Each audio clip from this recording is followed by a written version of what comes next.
Welcome friends, स्वागत है आप सभी का आपके अपने चैनल में जिसका नाम है काल एक्चुअली एक नॉलेज बेस्ड चैनल है दोस्तों। और आज जो मैं आपके लिए जो लाया हूँ वीडियो वो बहुत ही इंपॉर्टेंट है गाइज। जो कल जो हुआ है हम सभी जानते हैं कि कल अमेरिका सेना जो है वो तालिबान को छोड़कर चली गई है, सॉरी अफ़गानिस्तान को छोड़कर चली गई है। और हुआ क्या, आखिर इसके पीछे हुआ क्या, यही सब मैं आज आपको बताने वाला हूँ कि कैसे कैसे क्या हुआ और कब वो हो गई और उसके बाद तालिबान अफ़गानिस्तान में क्या हुआ तालिबान द्वारा। तो शुरू करते हैं गाइज आज की वीडियो को। गाइज आप सभी जानते हैं कि 31 अगस्त की मोहलत दी थी तालिबान ने अमेरिका सेना को कि अगर तुम 31 अगस्त तक नहीं गए तो फिर जंग होगी या जो भी वो करेंगे उसके साथ साथ होगा अमेरिका के। तो इसमें क्या हुआ कि अमेरिका ने जंग को ख़त्म ही कर दिया। तालिबान ने उन्हें 31 अगस्त की रात 12 बजे तक का टाइम दिया था और अमेरिका 11:59 पर ही काबुल से चली गई, काबुल एयरपोर्ट से। अब जब 31 अगस्त को चली गई, 31 अगस्त का इनको टाइम दिया गया था और यहाँ पे क्या हुआ कि इससे पहले ही यहाँ से ये लोग निकल गए। तो उसमें हुआ क्या दोस्तों कि सबसे पहले जो तालिबान है, तालिबान की एक स्पेशल फोर्सेस हैं, दो स्पेशल फोर्सेस हैं, दोनों को उसमें से कुछ लोग वहाँ पर ऑलरेडी उन्होंने भेज दिए काबुल एयरपोर्ट पर। अगर आप देखेंगे तो ये तालिबान की स्पेशल फोर्स 2 दिन से काबुल एयरपोर्ट पर जमा थी। काबुल एयरपोर्ट पर जमा होने का रीज़न ये था कि इन्होंने पहले ऑलरेडी आपको मैंने बताया कि इन्होंने उसको अमेरिका को बोला हुआ था कि अगर आपने 31 अगस्त तक खाली नहीं किया तो फिर अंजाम भुगतने के लिए तैयार रहना। इसीलिए इन्होंने अपनी स्पेशल फोर्स को तैनात कर दिया। हालांकि कोई भी स्पेशल फोर्स का जो बंदा था वो अंदर नहीं था क्योंकि अंदर अमेरिकन सेना थी और बाहर इन्होंने चारों तरफ से घेर लिया था। और थर्सडे को जैसे कि आप लोगों ने सुना भी होगा, यहाँ पर हमला हुआ था और जवाब में अमेरिका ने भी 2 रॉकेट छोड़े अपने। उसके बाद से यहाँ लोगों का आना जाना कम हो गया था, भीड़ कम हो गई थी। और जो सैटेलाइट से भी पिक्चर्स आई, खबरें आई, उसमें भी यही था कि अब काबुल एयरपोर्ट पर ज़्यादा भीड़ नहीं है, जिसका रीज़न ही यही था दोस्तों कि वहाँ पर जो ये स्पेशल फोर्स है तालिबान की वो वहाँ पर खड़ी हो गई थी। तो अब हुआ क्या कि जो C-17 कार्गो, अमेरिका का एक बहुत ही बड़ा प्लेन है C-17 कार्गो, जिसको इन्होंने रात 8 बजे से ही वहाँ पर तैनात कर दिया था। और जो अमेरिका की एम्बेसी है वो भी कार्गो उसके काबुल के पास में ही है एयरपोर्ट के।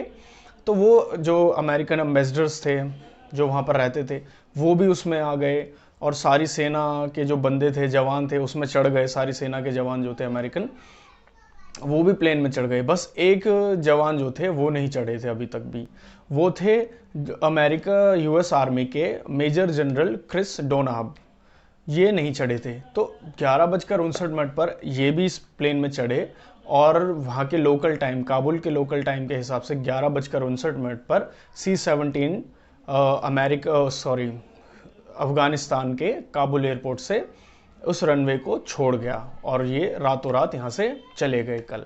अब हुआ क्या दोस्तों, अमेरिका ने तालिबान, और इसमें अमेरिका भी तालिबान से लगातार बात कर रहा था कि आप हमारे साथ कोऑपरेट करेंगे, आप हमारे बंदों को जाने देंगे, किसी भी चीज़ की रुकावट नहीं करेंगे आप। तो तालिबान तो ये चाहता ही था कि अमेरिका जितना जल्दी से जल्दी यहाँ से जाए, उसके लिए तो उतना अच्छा है। तो तालिबान ने भी कॉपरेट किया, उसने कुछ किया नहीं। उससे तो यही था कि बस जल्दी से जल्दी अमेरिका की सेना जो है यहाँ से निकले और ताकि पूरा जो है अफ़गानिस्तान जो है उनके अंडर में आ जाए, ये काबुल एयरपोर्ट भी उनके अंडर में आ जाए। अब दोस्तों ऐसा क्या हुआ, ये 20 साल कम नहीं होते हैं। आखिर 20 साल पहले ही ये यहाँ आए थे तब भी तालिबान था और 20 साल बाद अब जा रहे हैं तब भी तालिबान यही हैं। तो फ़ायदा क्या हुआ दोस्तों? अब ये है कि अक्टूबर, जैसे कि मैंने आपको पिछली उसमें बताया भी था, ओसामा बिन लादेन के बारे में भी बताया था और ये सब कि तालिबान कैसे हटाया था इन्होंने। तो इसमें था दोस्तों 2001 अक्टूबर में जो 9/11 जब हुआ था, सितंबर में 9/11 हुआ था और अक्टूबर में अमेरिकन सेना यहाँ आ गई थी। यहाँ आने के बाद अब अक्टूबर 2001 में यहाँ आई और 31 अगस्त 2021 को यहाँ से जा रही है। 20 साल अपने पूरे कर कर यहाँ से जा रही है। अब उसमें क्या हुआ कि जैसे ही यहाँ से अमेरिकन सेना जो थी, आखिरी टुकड़ी जो थी, वो यहाँ कल रात के 11:59 पर उसके बाद जो स्पेशल फोर्स थी वो बाहर थी, का मैंने आपको बताया कि काबुल एयरपोर्ट के अंदर नहीं आई थी तब तक।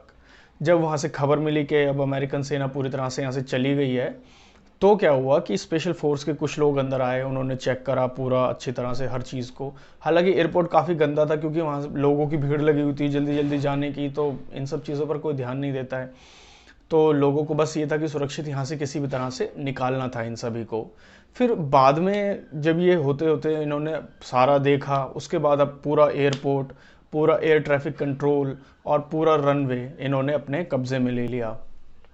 और ये ऐसा मंजर हुआ दोस्तों, इसके बाद इन्होंने मतलब खुशी से के मारे पागल हो गए, और जो वहाँ के तालिबान के जो मुखिया हैं इनके, वो भी वहाँ पहुँचे और उन्होंने प्रेस कॉन्फ्रेंस करी, उसमें बोला कि आज का दिन अफ़गानिस्तान की आज़ादी का दिन है। और इस आज़ादी के दिन पर उन्होंने दोस्तों क्या किया कि बहुत सारे गोले बारूद, गोलियां, बमबारी करनी शुरू कर दी। जो वहाँ के लोकल लोग थे, मतलब इस हद तक कि लोकल लोग जो थे वहाँ के डर गए कि दोबारा से शायद से जंग छिड़ गई है। लेकिन बाद में ये बताया गया उनको कि जंग नहीं छिड़ी है, ये खुशी का माहौल है जिसे हम मना रहे हैं, खुशी को।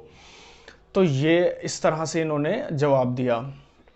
अब जब एयरपोर्ट पर ये लोगों ने तलाशी ली, तो तलाशी में 73 एयरक्राफ्ट मिले। जैसे कि मैंने आपको बताया 73 एयरक्राफ्ट मिले, 73 एयरक्राफ्ट। बट अमेरिका ने उनके पुर्जे निकाल लिए थे, वो खाली खिलौना थे। तो अमेरिका की सेना के चीफ ने बताया भी कि ये एयरक्राफ्ट किसी काम के नहीं है दोस्तों, तो इनका कुछ हो भी नहीं सकता। कुछ टैंक्स भी मिले उसमें, जब पर वो टैंक्स भी किसी काम के हैं नहीं, क्योंकि ये सिर्फ मतलब मात्र खिलौने भर के रह गए हैं, क्योंकि उन्होंने अंदर के पुर्जे निकाल लिए और उन्होंने कहा कि इनको दुनिया में कोई भी चला नहीं सकता है, हमने इनकी वो हालत कर दी है, तो इसलिए कोई टेंशन वाली बात भी है नहीं।